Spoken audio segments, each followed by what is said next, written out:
नमस्कार दोस्तों, हिंदी मंजूषा चैनल पर आपका स्वागत है।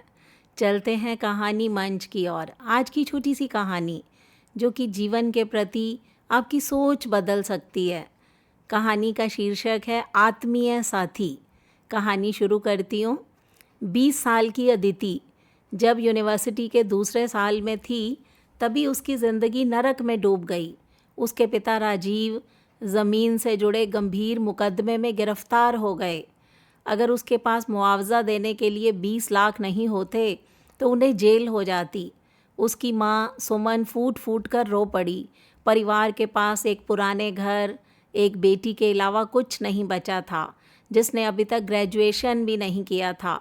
इसी निराशा के बीच एक परिचित ने रास्ता सुझाया। श्री असीम वर्मा नाम के 70 वर्षीय व्यक्ति जो कि बेहद अमीर थे, लेकिन 3 पत्नियों के बाद भी अकेले रह रहे थे। श्री असीम वर्मा ने सीधे से कहा, मैं तुम्हारे परिवार को 20 लाख दूंगा, बदले में तुम मेरी पत्नी बनोगी। प्यार की ज़रूरत नहीं, बस उपाधि चाहिए। अदिति को ऐसा लगा जैसे उस पर बिजली गिर पड़ी। वह सिर्फ 20 साल की थी, उसके सामने पूरी ज़िंदगी पड़ी थी। लेकिन अपनी माँ सुमन को चिंता से क्षीण होते देख डिटेंशन सेंटर में अपने पिता की हताश आंखों को याद करके अदिति ने सिर हिला दिया।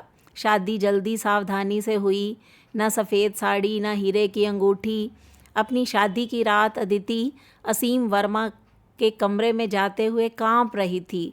उसने खुद को सबसे बुरे के लिए तैयार कर लिया, लेकिन असीम वर्मा ने उसका स्पर्श भी नहीं किया।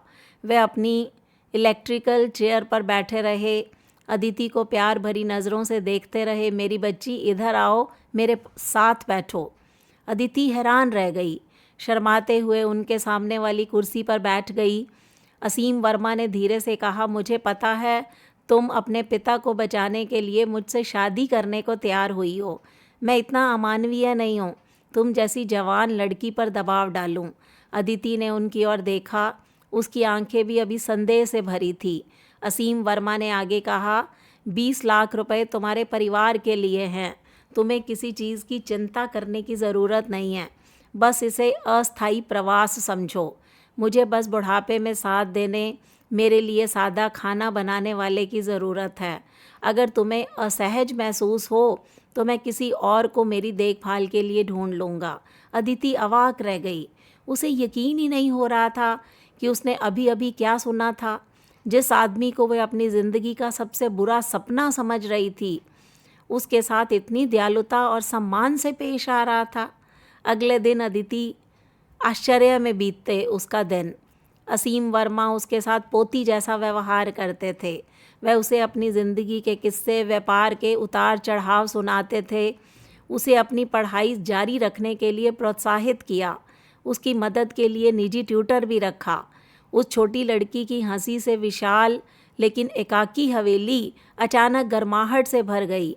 अदिति को धीरे धीरे एहसास हुआ, अपनी बढ़ती उम्र के बावजूद असीम वर्मा अभी भी श्रेष्ठ, बुद्धिमान और दयालु इंसान थे।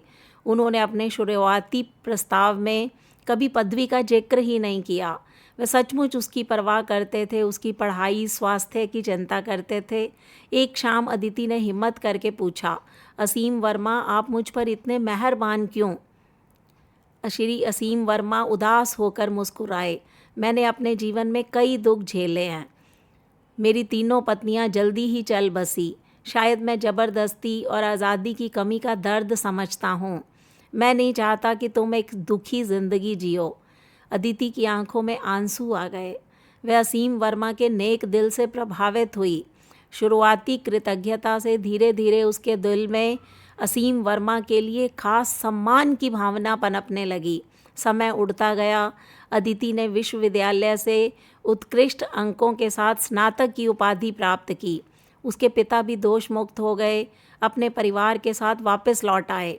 असीम वर्मा की मदद से परिवार को डुबोने वाली सभी कठिनाइयाँ दूर हो गई। अदिति के स्नातक दिवस पर असीम वर्मा अपनी छड़ी का सहारा लेकर बधाई देने आए। औपचारिक पोशाक में उस दीप्तिमान युवती को देखकर मंद मंद मुस्कुराए। उनके हृदय में अवर्णनीय खुशी भर गई।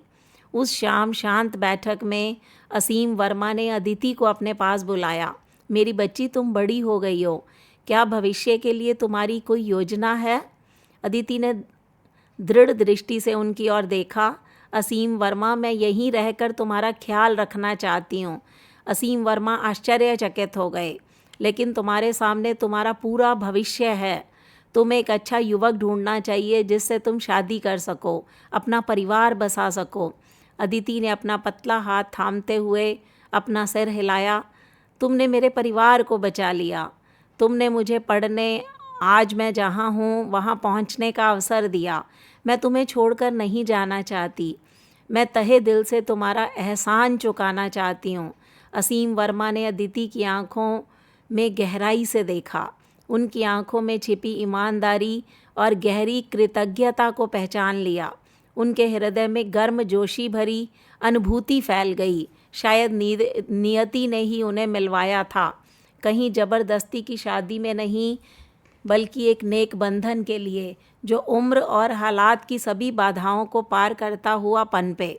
शादी की वह रात जो निराशा की गहरी खाई सी लग रही थी, एक अहम मोड़ साबित हुई, जिसने अतिथि को एक शख्स से मिलवाया जो पारंपरिक अर्थों में पति नहीं, एक उपकारी आत्मीय साथी, शायद उससे भी बढ़कर था। ये थी कहानी आत्मीय साथी। दोस्तों, आपको ये कहानी कैसी लगी? इस पर अपनी प्रतिक्रिया दीजिए। हिंदी मंजूषा चैनल को सब्सक्राइब कीजिए। मिलते हैं अगली वीडियो में। तब तक के लिए बाय बाय।